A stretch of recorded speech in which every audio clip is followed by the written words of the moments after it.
જય શ્રી કૃષ્ણ, જય દ્વારકાધીશ મિત્રો. આજે આપણે અધ્યાય 10નો 22મો શ્લોક સમજીશું.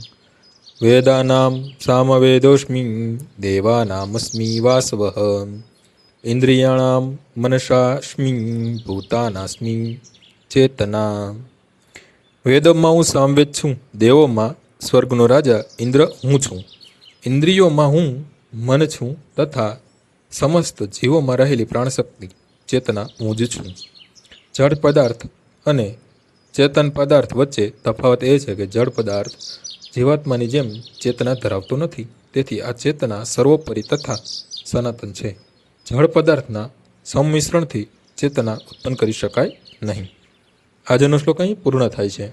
આવતીકાલે ફરીથી સવારે 6 વાગ્યે મળીશું. જય શ્રી કૃષ્ણ.